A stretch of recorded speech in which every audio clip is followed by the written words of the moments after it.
So now, make sure correct your motivation.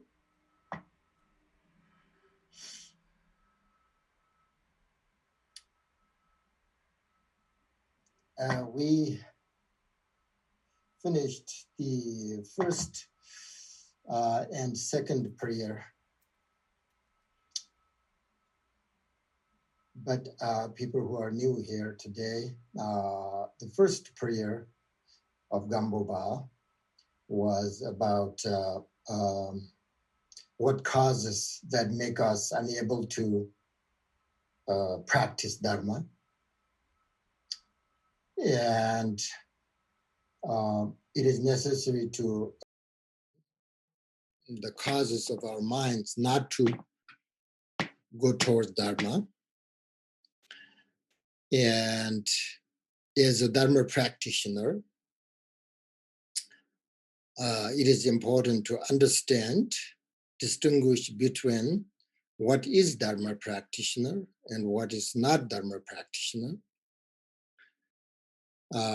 And we also talked about what are the causes that make our practice not successful, and so on and so. And then the second prayer was about the motivation. And we talked about Mahayana stages, because it is not good idea to practice Dharma without taking sort of correct the stages of the instructions, because if you don't take the stages, then you have no opportunity to get all the instructions that are necessary for your Dharma practice. And if you practice Dharma correctly, then you can, means like practice Dharma correctly means to me like, you take the stages, the process, one after another. You finish first and then take the next stage. That's what I mean by, Dharma, practice Dharma correctly. Then you can trust your path and your practice. You can trust your lineage and their instructions. So these are very important for Dharma practitioners. And you should feel comfortable with your path and with your practice.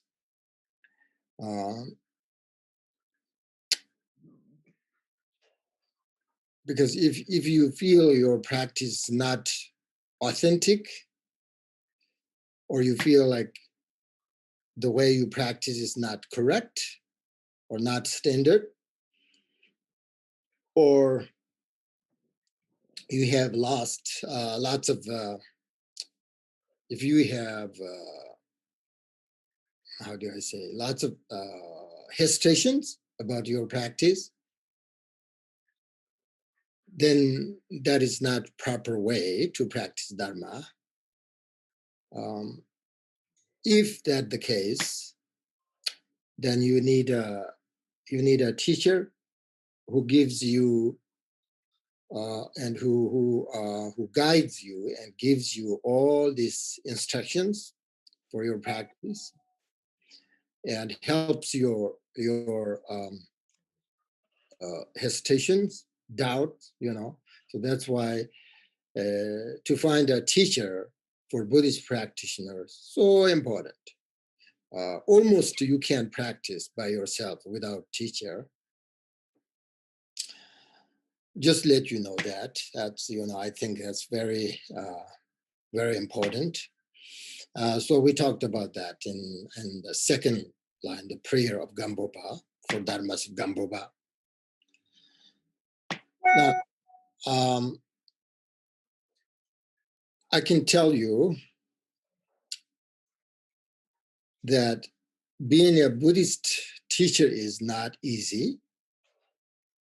When I studied, the Buddhist teachings, like Buddhist philosophy, so many years, almost like 30 years, I want to become a Buddhist teacher. That's why I studied very hard.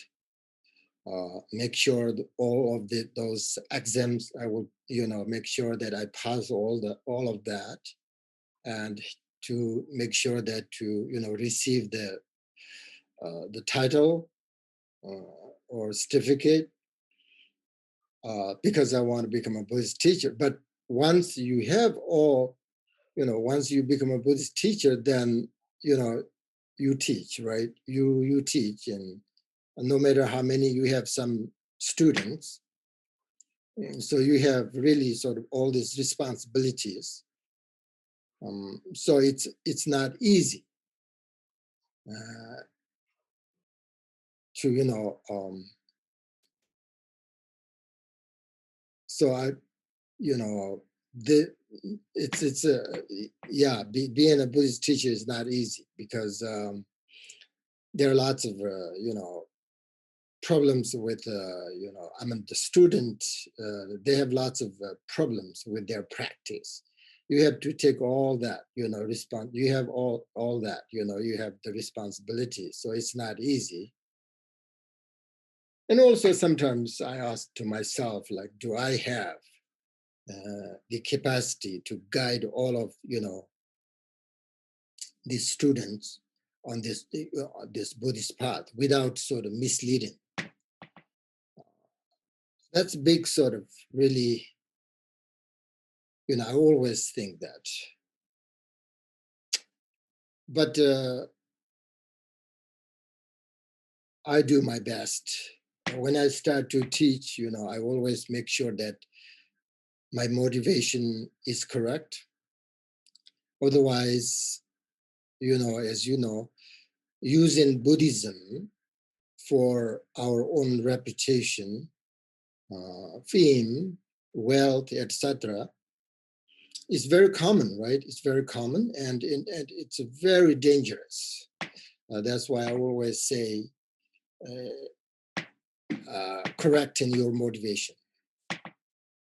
Correcting motivation is so important, so that you try to, when you listen Dharma, when you teach Dharma, try to your activities of spiritual activities not mix with worldly concerns. It's really hard. It's very, very difficult, but we try. As a Buddhist teacher, as a Buddhist practitioner, students, we all need to correct our motivation. So I try to practice bodhicitta all the time. Try to remember bodhicitta, try to practice bodhicitta. And I'm very fortunate that I met these amazing, amazing teachers. And I received, not just to meet them, but received all of their instructions in detail. Many years I spent with them, many, many years. And finally, I got their permission to teach. And especially, I got permission to teach the Dzogchen teachings. Of course, Buddhist philosophy, mind training, everything. I have those sort of. I never teach anything about Buddhism without the permission from my teacher. So I'm very fortunate and sort of optimistic, and I have sort of confidence because of all of this. And we all very fortunate. Otherwise, we don't have these instructions from our teachers if we don't, sort of practice and follow them.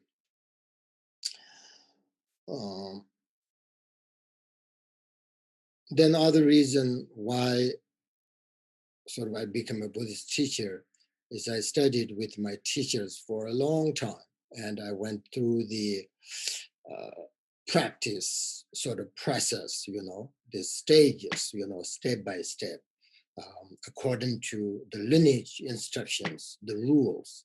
Not just one time, but I did that few times. So I have some sort of, good experience in how to guide the student without sort of misleading.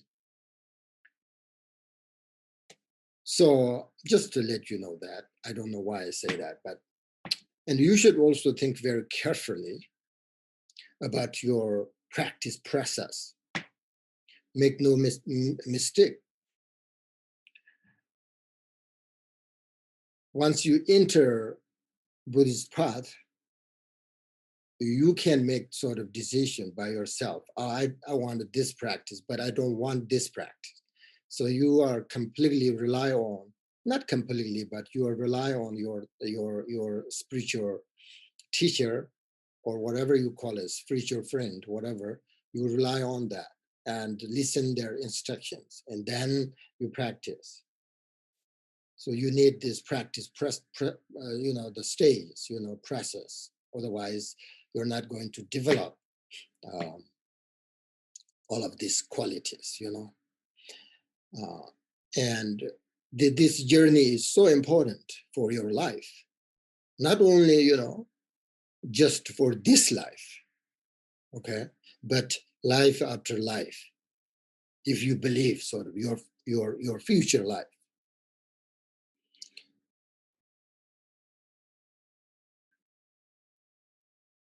Most of you, I think believe your future life, right? Why not? Most of you also believe in these Tibetan Turk systems.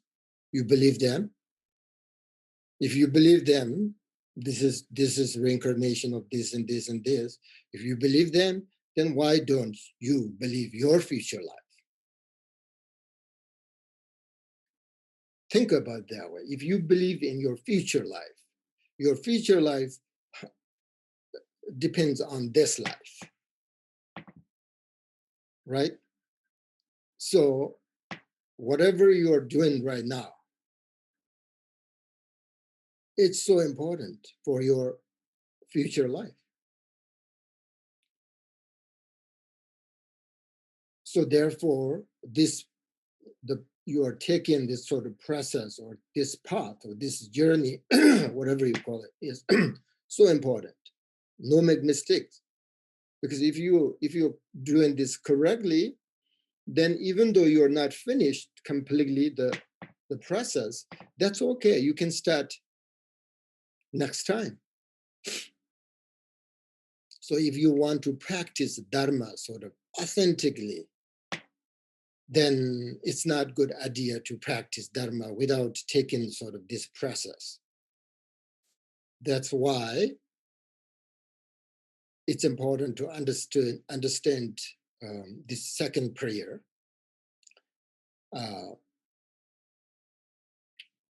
And now today, the third prayer, what I'm going to talk about, the third prayer of Gampopa, that is, it says, grant your blessings so that the path may clarify confusion. Or you can say, grant your blessings, Lam Trua Shikparishinjilo in Tibetan, which means grant your blessings so that following the path, confusion may be clarified. There are two different the English translation version, but I like the first one, grant your blessings so that the path may clarify confusion.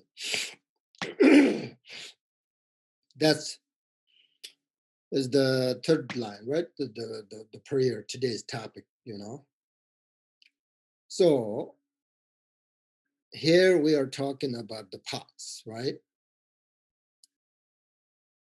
Blessings so that the path may, two things, path may clarify confusion. Path and clarify confusion. So first, path, what is that we mean by path. Here the path. Path may clarify confusion.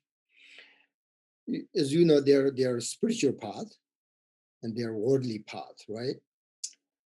The prayer says that the path may clarify confusion. So let's first talk a little bit about confusion.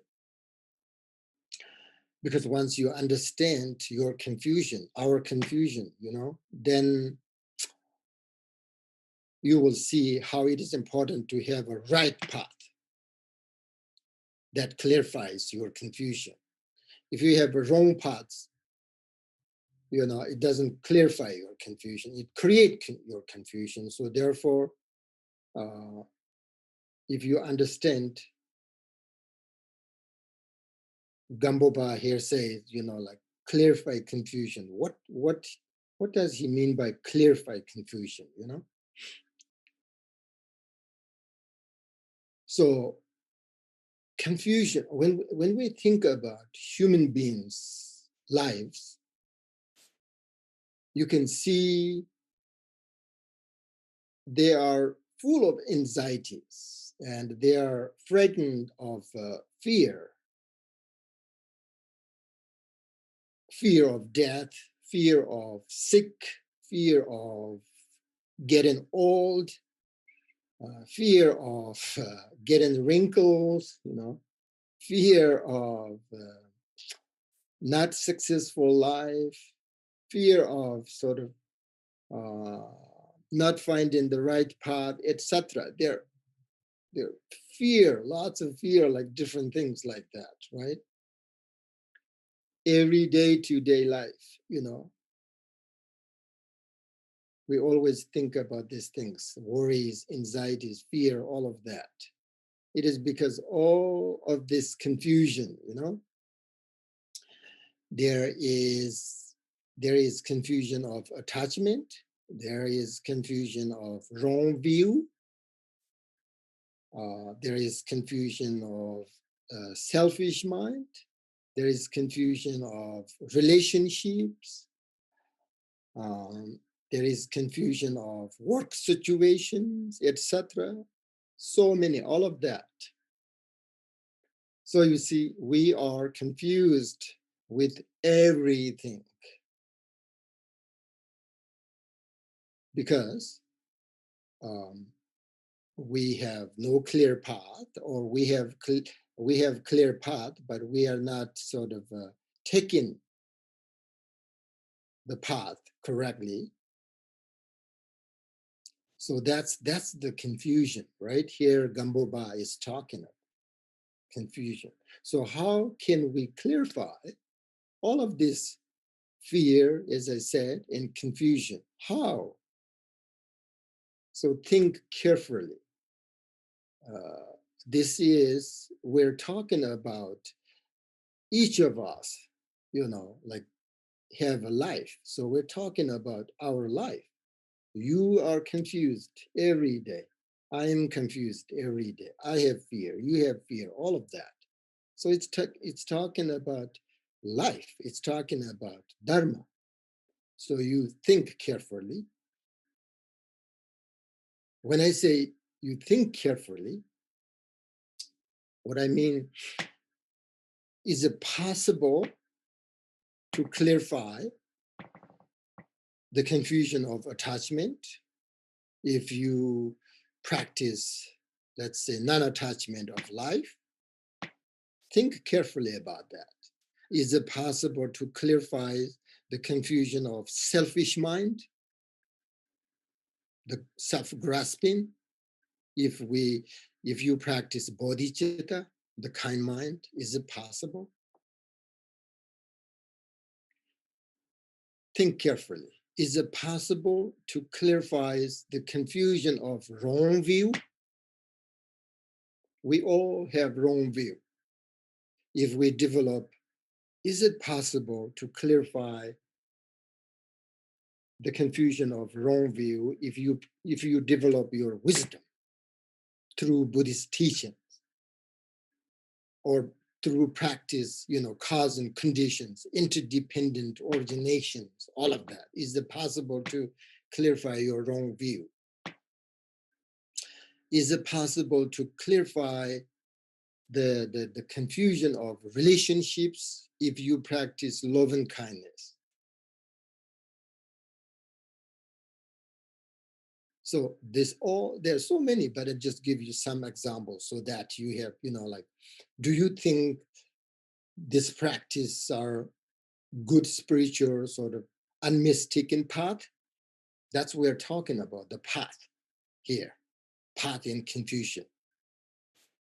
If you practice, as I said, like love and kindness, develop your wisdom, practice bodhicitta, all of this, that's your path.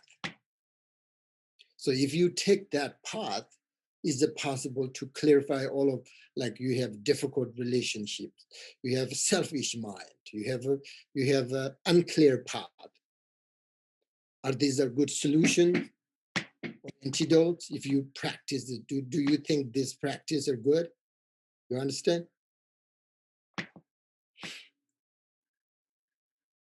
So clarifying confusion involves disentangling the ego, the self-grasping. The understanding of ego is the foundation of clarifying all of this confusion.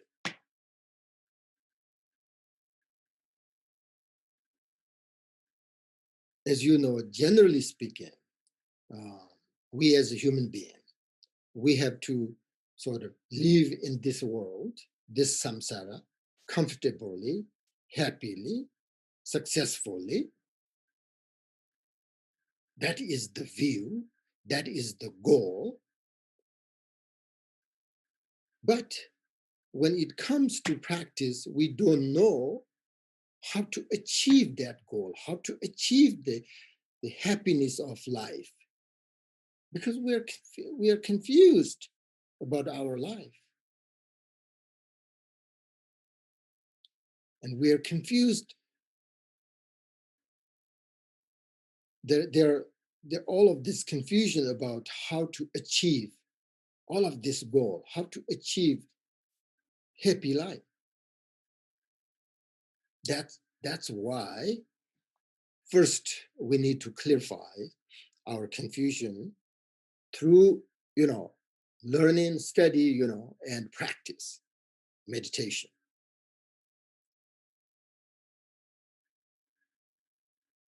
But when we try to do that, then, as I said, then our ego wants us to be lazy, so we don't practice diligently. Our ego wants us to be arrogant. We think, I'm the best, I'm doing best, better than others. Our ego wants us to be the opposite of practice dharma. Remember last time we talked about what is dharma, what is not dharma.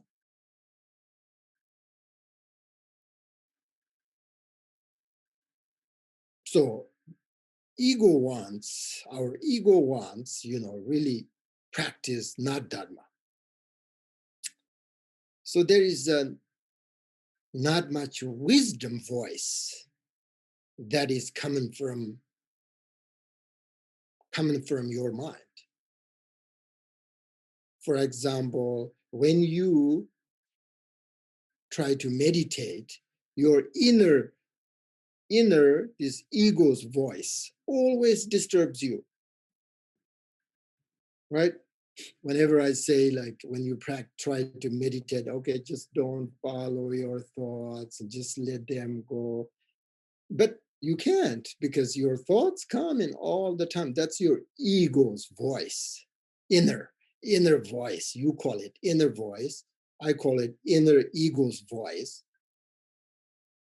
Because sometimes when you practice, you are very kind of like, there's no clear meditation. Your mind is all over, wander all over. You can't sort of control your mind. Your mind is not stable. You are full of thoughts. This is an ego voice, so that you cannot concentrate. or meditate, pay attention, you know. And if you follow your ego voice, the follow inner ego voice, then you don't feel that you are doing something wrong. Because ego, we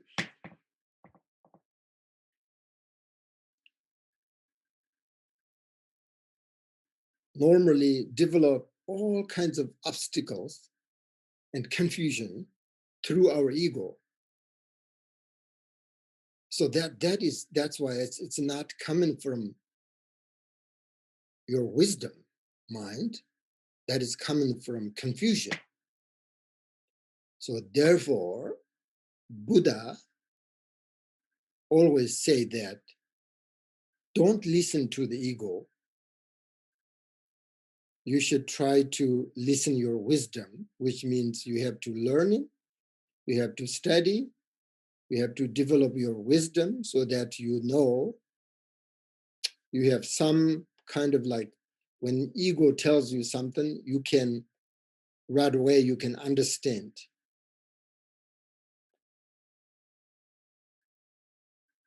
Otherwise, if you listen to ego, then you become very arrogant. We have that experience clearly. Then you're going to sort of give very difficult time, difficult situation to yourself and others because you are following your ego mind. So that means, you know what I mean, you know, the selfish person can give very difficult situation to everybody. So therefore, you see, these days, many people have lost their direction, which means they don't have a clear path that good for themselves, good for everybody. A long time ago, Pamasambhava went to Tibet, and at that time, Tibetan people were complaining about the time. Oh, this is bad time, you know, how things were going wrong because of the time. People were complaining about the time. And Pamasambhava said, no, it's not the time that changes wrong directions or difficult and all of that. It's not the time. It's people who change everything from right to wrong. Tibetan Pamasambhava said, not the time, but the people, selfish people, create all this difficult. So that means Pamasambhava said, you know, people create their own sort of samsara, own world through ego, through selfish mind. And then what happened? Make a lot of mistakes, right? The result of mistakes, suffering, difficult. But the Mahayana, we're talking about the Mahayana path here. The Mahayana Buddhism offers sort of different way of looking at our lives and different way of sort of relating to the world, the samsara. So the Buddhist path is actually, I think, very flexible, especially the Mahayana path, because it doesn't say like, oh, this is how it is, and you must follow this, and you must believe this. They never say that. That's what I mean by like, it's Buddhist path is flexible. Means another way says like very open. It doesn't, you know, say like that. But the one thing is we have to clarify our confusion in order to achieve the right path, right? I cannot say this is the right path for you, so please give up your path and change this into this path. and I'm sort of guarantee you this is the right path for you. I can't say that. You have to take responsibility. You have to investigate. You have to learn. You have to study which is the right path for you, because people are different. We have so many different paths, different from different religions, whatever dharma, because people need that, because different people. So I can't, for example, I can't say Buddhism is the best for you, so please change. So, but for me, like I can say Buddhist path is best for me because I know it. I studied 30 years Buddhist path, and I know for me, but that doesn't mean it's best for you. So you have to take responsibility. You have to clarify your confusion, find the right path. Once you find the right path, then you have all these practice stages, process. Then teacher gives you all of that instruction. You're fine, but you have to find your path. So therefore,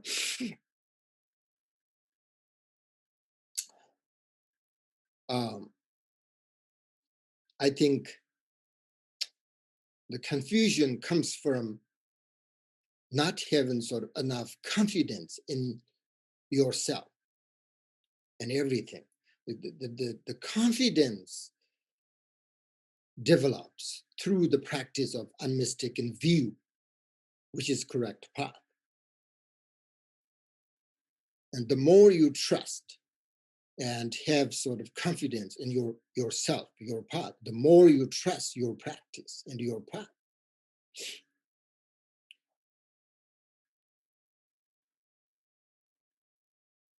But Buddha also said, when you develop the Mahayana path, Buddhist path, whatever you do, you need to be very skillful in developing the path. That means, for example, when you practice compassion, you should not put too much sort of expectation on your practice of compassion. Otherwise, when you try to be sort of compassionate with people, but as a result, without any kind of improvement, then you begin to feel like helpless. And then you might lose your confidence. From that, your confusion arises. Because you don't see the situation clearly, you have too much expectation.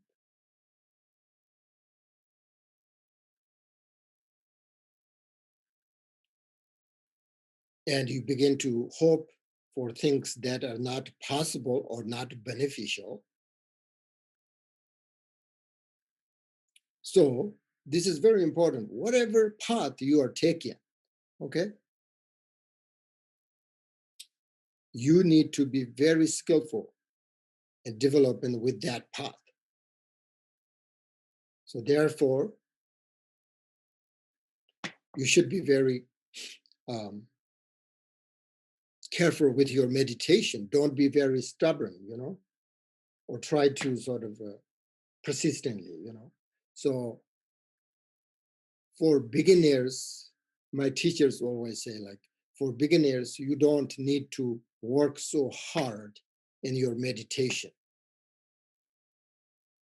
You should find a harmonious balance in your meditation. Otherwise, it doesn't work. And you work very hard in meditation. The more you work hard, difficult comes. And then you will lose your confidence. And then you develop all these confusions. So be skillful, like whatever your meditation or your path you're taking with that, very important. Always follow your wisdom, not ego, and be careful. So this third dharma,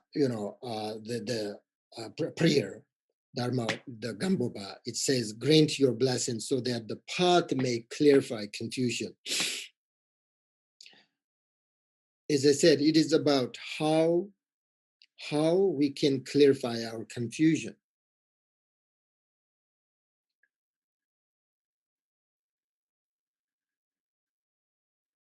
in samsara, we experience sort of different sorts of obstacles and confusion.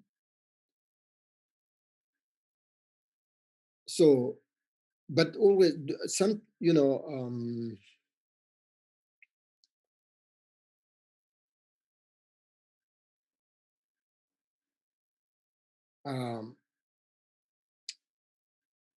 another thing is when we talk about confusion,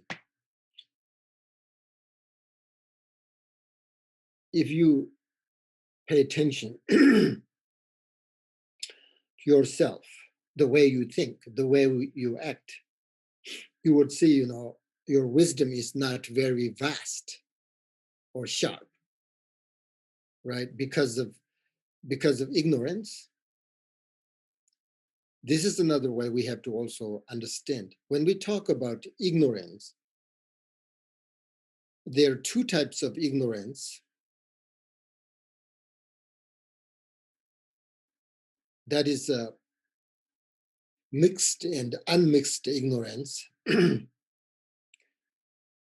When I say mixed ignorance, I mean mixed with desire and hatred, attachment, all of that. Mixed ignorance. And then the second type of ignorance is unmixed ignorance. That is not associated with desire or attachment, other like emotions. It's simply ignorance by itself. So this also has two types: not being aware of the situation and misperceiving the situation. Two things.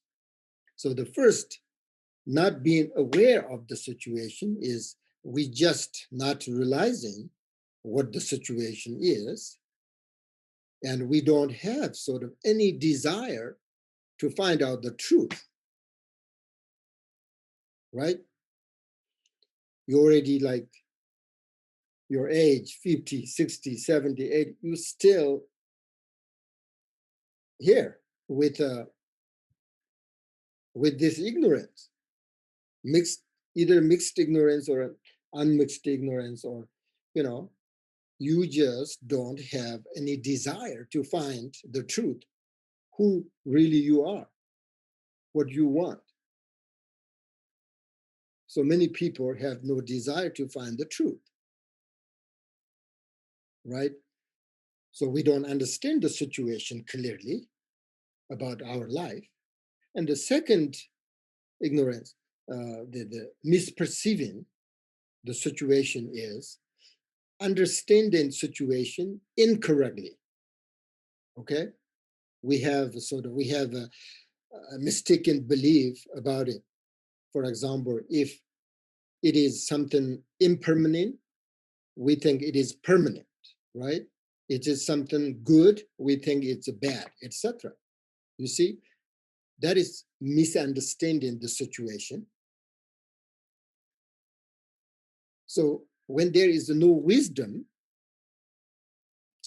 we don't understand the situation clearly.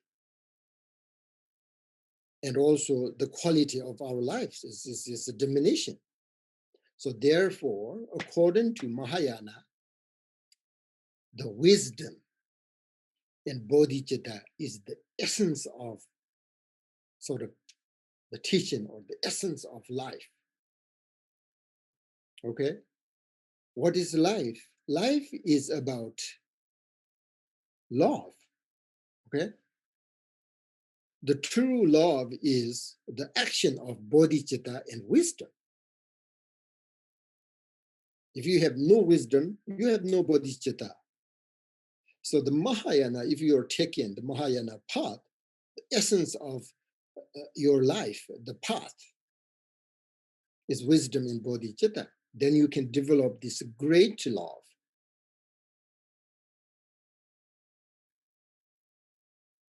Otherwise, when the mind is sort of influenced by ignorance, there's not much authentic wisdom and bodhicitta.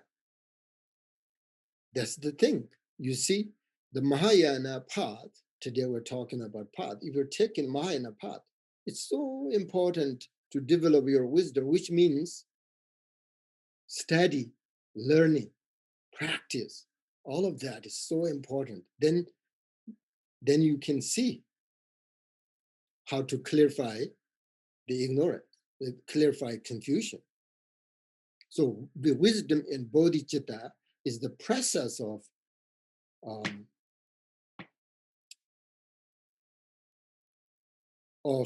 appreciating our lives. If we don't value our lives, then it has no quality.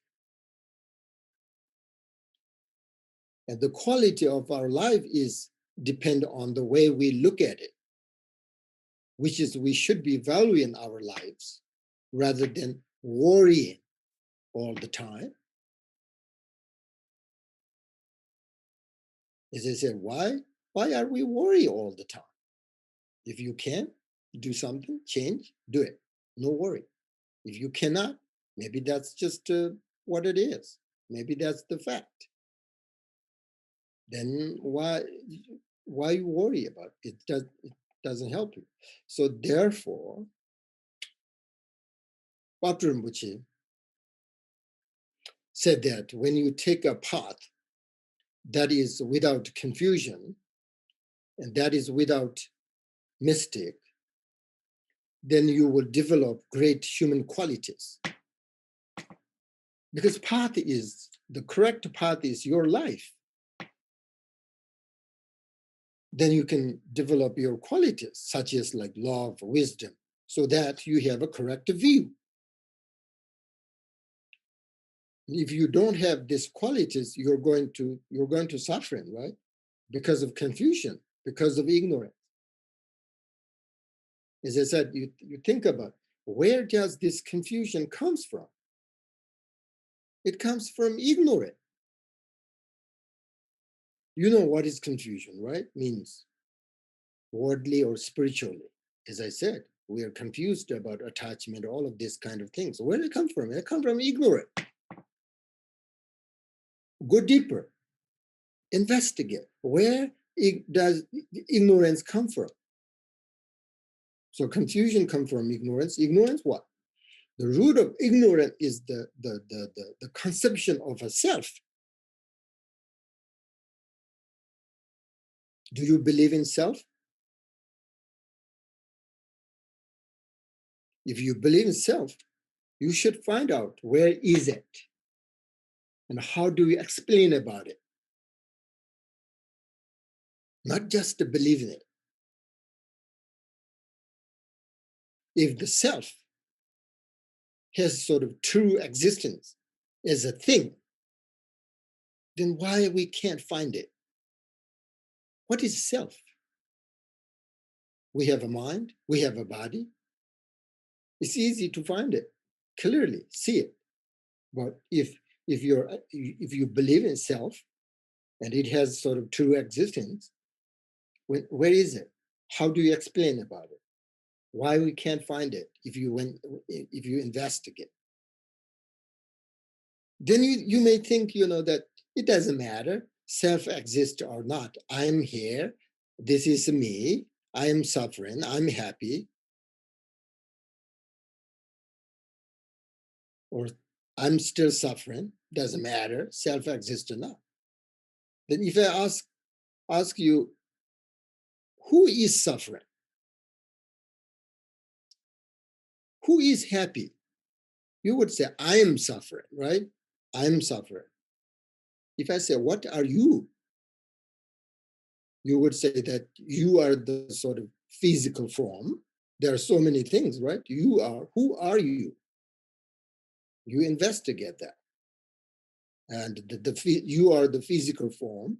You are the name, whatever. You are your experience. You are your beliefs. You are your ideas. You are your memories. What else? You are the structure that you built up, how you function. You are your feelings, etc. There are so many sort of images. All of that, you, right?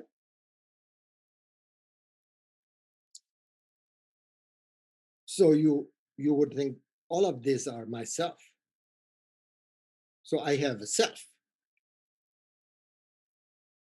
So you would think, it makes no sense to say there is no self.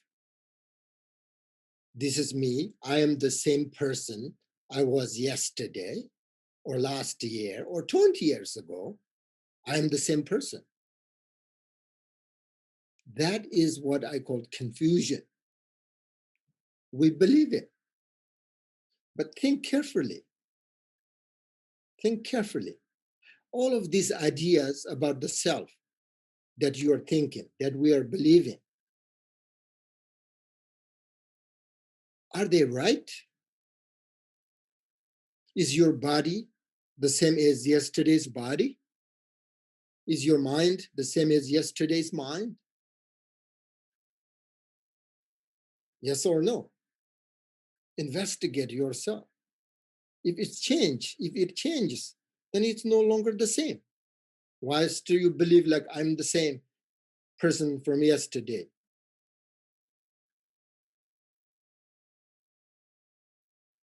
We always think the self is permanent. Where is this permanent self? Think carefully. This is so important. Don't think like, oh, he's talking nonsense. Because, you see, like the confusion comes from ignorance. The ignorance comes from the self-grasping, selfish, this mind.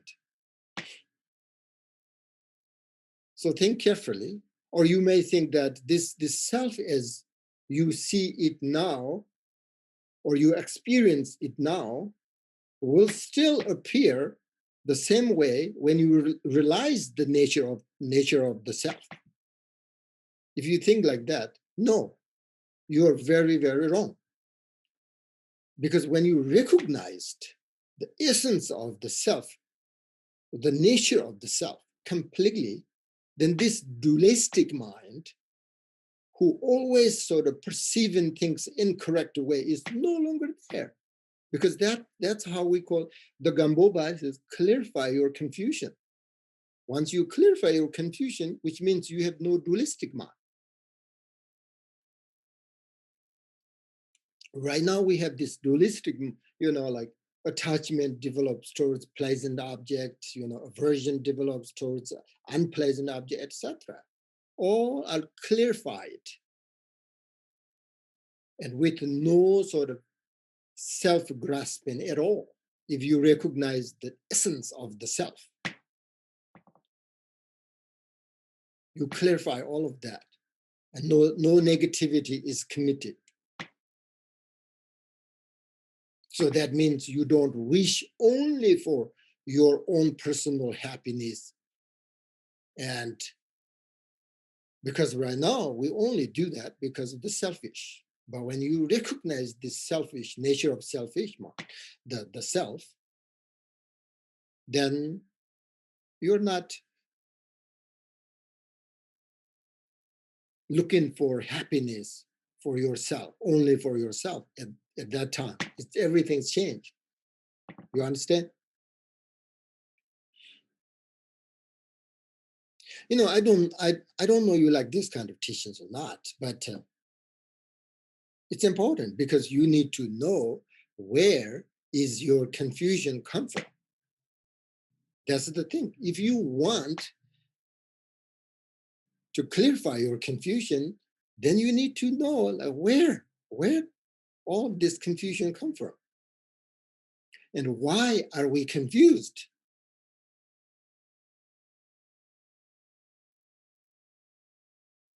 Our mind is always going to be confused because it can't figure anything out.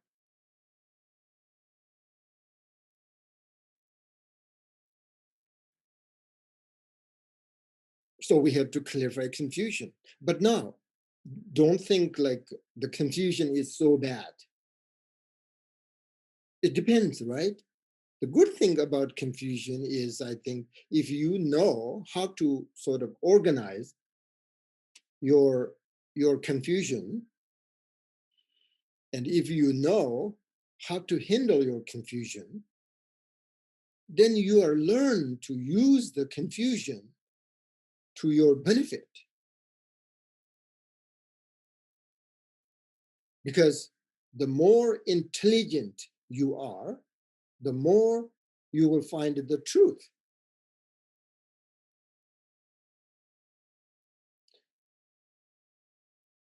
If your mind is confused, you will never going to find the truth.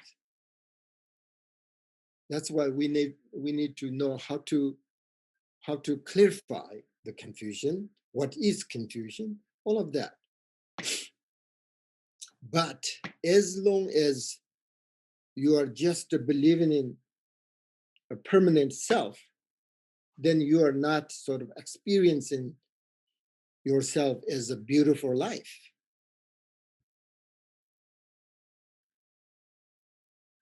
That means like then you don't experience in the truth of life.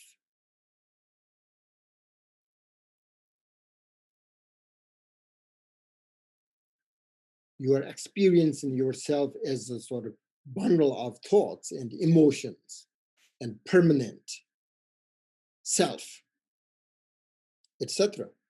That is wrong perception. That's why clarify that confusion. Because that's not who you are. So I always say that to find yourself, who you are, what you want. That's what I mean. If you want to get rid of all your confusion, then the Buddha suggested that you have to find out where or this, there is a word, I don't remember. Buddha said that, let's put it this way. If you want to clarify your confusion, Buddha said that you have to find out whether or not there is a such thing as a self.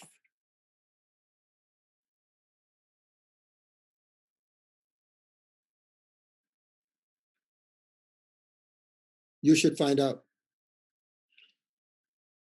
Not just, oh, Buddha says no, not like that, right? You investigate. Is it possible to eliminate this sort of conception of a permanent of self? This is the number, this is the root, the causes of our suffering, confusion, everything. So is it possible to live without conception of self?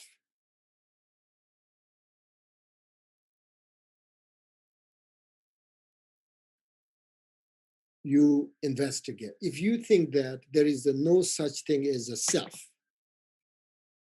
it's just a confusion, then it's important to discover the truth. What is the truth? That is why we have to think about this prayer. Grant your blessings so that the path may clarify confusion. As long as someone has a wrong view, then there is no clear path.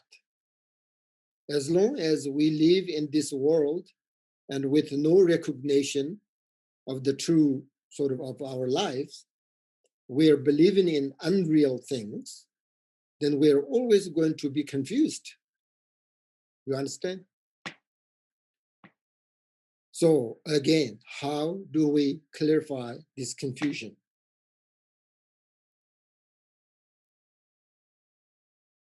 Because whatever we perceive with this dualistic mind is confusion. It's unreal.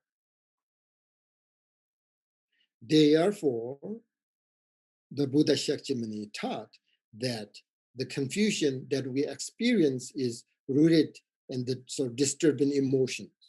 The disturbing emotions themselves are rooted in the conception of self. So the self is the root of all of these problems. That's why I'm talking about the self. By realizing that self doesn't exist, then it is possible to clarify confusion. Okay? if you examine this idea of self, there is nothing you can find outside or inside of your body.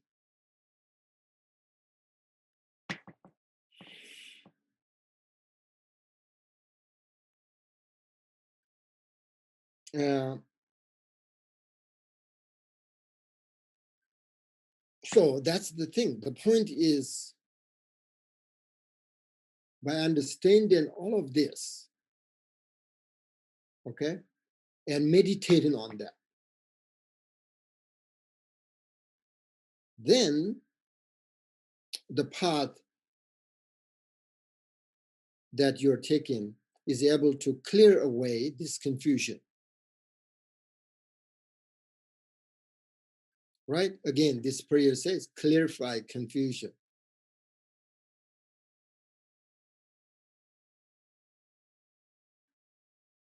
So when your wisdom arises through practice, study, meditation, right? Then your wrong views and confusions destroyed or clarified. So that's what that is how you clarify your confusion. So clarify confusion, it's literally means develop your wisdom. How? Through study, through practice, through meditation. Develop your wisdom. So that the more you have wisdom, then you clarify your confusion. So that is this is kind of like analytical meditation. Actually, I'm talking like investigate who you are. What is this permanent self, this idea, right? And then you just investigate, pay attention to yourself, focus on that, concentrate, analyze it, So you search, you can't find anything, then you relax, then you find out the true nature. So this kind of analytical meditation help trains your mind to use reasoning in order to reduce or clarify the confusion. Because you can clarify the confusion, that's clear. This confusion is not something inherently existent or permanent. So they can be clarified. They can be abandoned. So why do we still keep and something that no exist and we believe it exists? It's not good for us, right? So that's why this prayer says clarify confusion. It's very strong words, Is it difficult as a beginner, especially like practitioner? Clarify confusion is so hard. But you have to think about this prayer. You have to say about this think about the meaning of this prayer. Just prayer itself is not enough for clarify confusion. So it's necessary to think about the teachings and do analytical meditation on them. Otherwise, it doesn't help this prayer. You say some prayers, these prayers, like I say the prayers every day of this Four Dharmas of Gampopa since I was very little, because I love that this prayer contains everything. The Karjit lineage, the teachers always say that this prayer contains like all the sutras, tantras, everything here, 4 lines.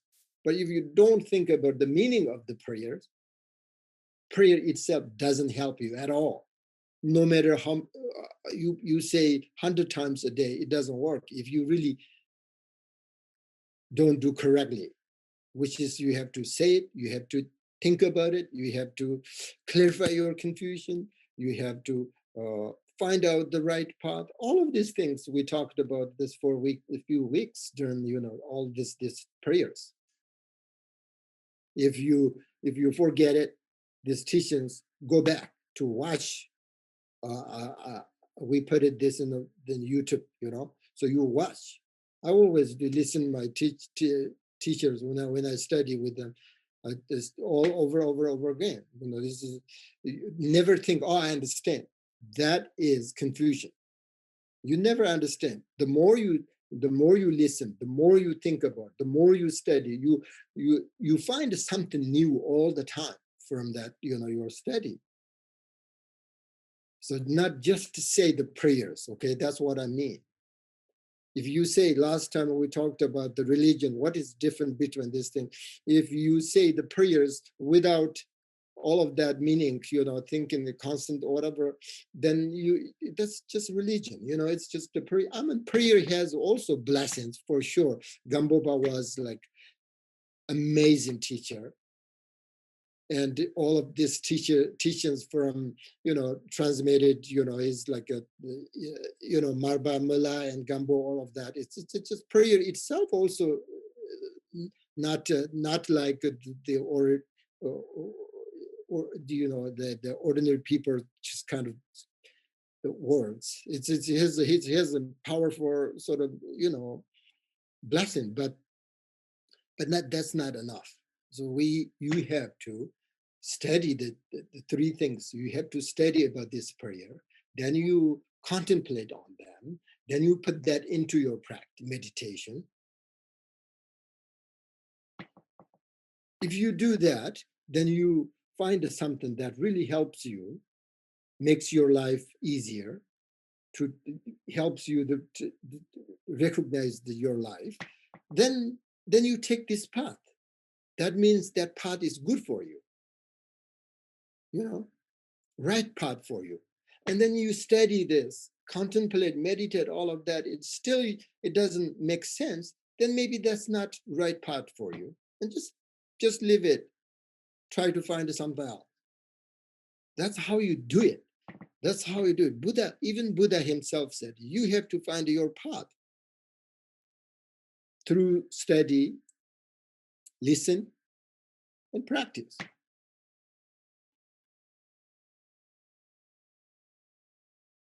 So think about these teachings in a very personal way, not just like, oh, these teachings, there's a big gap sort of between the teaching and yourself. Not like that. Dharma is there, teachings there, or these teachings came from Gampopa, like, many 100 years ago.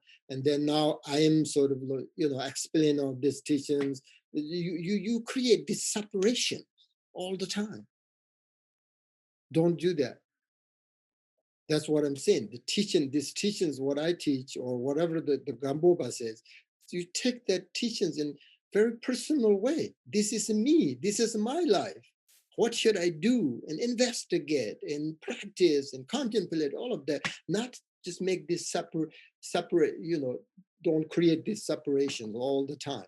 The teachings over there, myself, or that doesn't, I don't like that, me. That's what I'm saying, this self.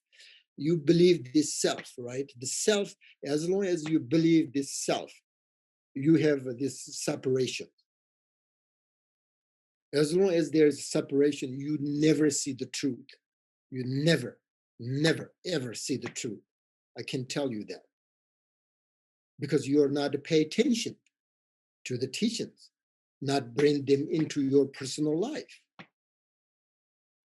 Apply the points and the meditation to your own life, making them very personal. Do you understand what I'm saying? Not just like, oh, this Tibetan teacher taught about these things.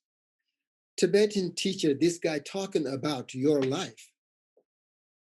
So you have to put that into your life, making them very personal, okay? And this way, you will be able to clarify your confusion. If you don't do that, you never clarify your confusion. But if you put them into your life, you think these teachings are about your life, then you can see how easily you could practice the Dharma. Dharma is focused on your life, nothing else. Dharma is talking about this life. Dharma is talking about what happened after life. Dharma is talking about fear of death, how to clarify that. Dharma is talking about, attachment to, all of these things that creates, all problems, desires, self-grasp, all of that. That's your life. So if you put them into your life, then so easy. Dharma is you. You are the Dharma. There's no separation. So this analytical meditation have many benefits and help you to generate a purpose or the motivation for Dharma practice. So today we're talking about this investigation, right? This analytical, sort of like investigate the self. That's the essence today, teaching. Because this Gampopa says, like, clarify your confusion. When you go a little bit deeper, where it comes from confusion comes from the self, the permanent self that you always believe in. So you have to investigate. Is there such thing as a self? Exist, permanent? Who you are?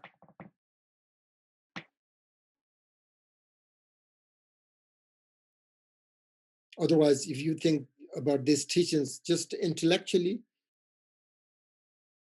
nothing. You become a bored, and your mind will not be transformed. But if you investigate these teachings and develop your wisdom, put these teachings into your practice, they will help you make wise decision in the future, so that all of your activities will accord with the path to the Dharma. Okay, that's all. No more. So this, you understand that this line, the Gampopa's prayer, okay? So today, 3 things, okay? What kind of path do you want to take? You need a path. Because our life is sort of messy, disorder, because there's no path, no correct path. We have a path, but wrong path, very wrong path. We're believing in these things: attachment, anger, ignorance, self, desire, fear, anxiety. This is our path right now we're taking. Wrong path. So we need the right path. So one is that. What kind of path do you want? Investigate that. And then in order to find the right path, we have to clarify all of this confusion. Okay, then when you go to confusion, where confusion come from? Self. So then where is self? What is self?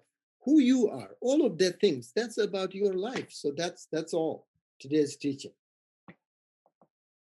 Okay, let's meditate a little bit.